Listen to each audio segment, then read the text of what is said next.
Divine facilitation is proportionate to human need. God makes acquisition easier as the need of humans increase. Air, water, and sunlight are necessary for human survival, and thus God has granted their acquisition to all without hardship. The greatest human need is to know the Creator, and thus, God has made it easy to know Him. The evidence for God, however, differs in its nature. In its own way, everything in creation is evidence of its Creator.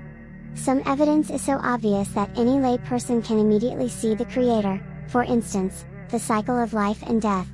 Others see the handiwork of the Creator in the elegance of mathematical theorems, universal constants of physics, and the development of the embryo. Behold, in the creation of the heavens and the earth, and the alternation of night and day, there are indeed signs for men of understanding. Quran 3-190. Like the existence of God, human beings need evidence to establish the truth of prophets who spoke in His name. Muhammad, like the prophets before him, claimed to be God's final prophet to humanity. Naturally, the evidence for his veracity is diverse and numerous. Some are obvious, while others are apparent only after deep reflection. God says in the Quran, "Is it not enough for them to know that your Lord is witness unto everything?" Quran 41:53. Divine witness by itself is sufficient without any other evidence. God's witness for Muhammad lies in God's past revelations to earlier prophets which prophesies Muhammad's appearance. B. God's acts, the miracles and signs He gave to support Muhammad's claim.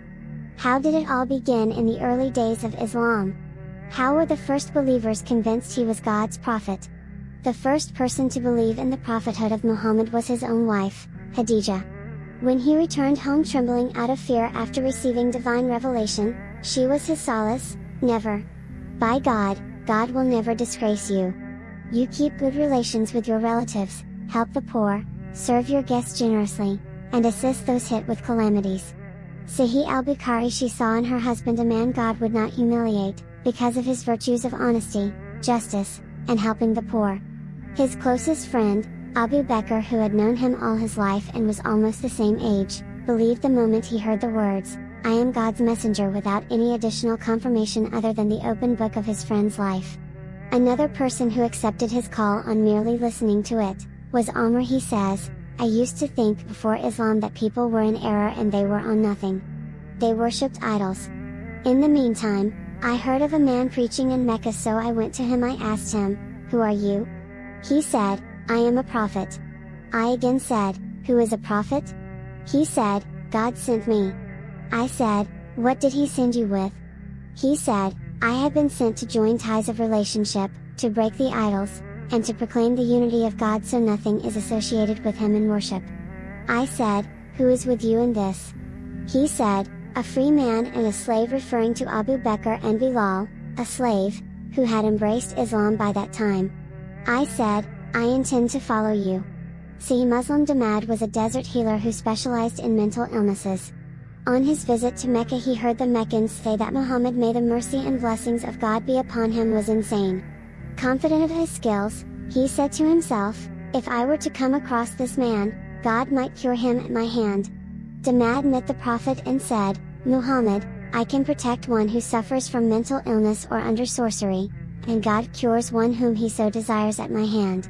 Do you desire to be cured?" The Prophet of God responded, starting with his usual introduction to his sermons, "Indeed, praise and gratitude is for God. We praise Him and ask for His help. He who God guides, none can lead astray, and he who is led astray cannot be guided. I bear witness no one deserves worship but God, He is one, has no partners, and Muhammad is His servant and messenger." Damad, struck by the beauty of the words, asked him to repeat them, and said, "I have heard the words of diviners, sorcerers, and poets, but I have never heard such words, they reach the depth of the oceans. Give me your hand so I may pledge my allegiance to you on Islam." 2. After Gabriel brought the first revelation to Prophet Muhammad, Khadijah, his wife, took him to visit her old cousin, Waraka ibn Nawfal, a biblical scholar, to discuss the event. Waraka recognized Muhammad from the prophecies of the Bible and confirmed, "This is the keeper of secrets, angel Gabriel, who came to Moses." Sahih al-Bukhari. The face can be a window to the soul. Abdullah ibn Salam, the chief rabbi of Medina at the time, looked at the face of the Prophet when he arrived in Medina, and exclaimed, "The moment I looked at his face, I knew it was not the face of a liar." Sahih al-Bukhari. Many of those around the Prophet who did not accept Islam did not doubt in his veracity, but refused to do so for other reasons. His uncle, Abu Talib, aided him throughout his life, confessed to the truthfulness of Muhammad, but refused to break off from the religion of his ancestors out of shame and social status.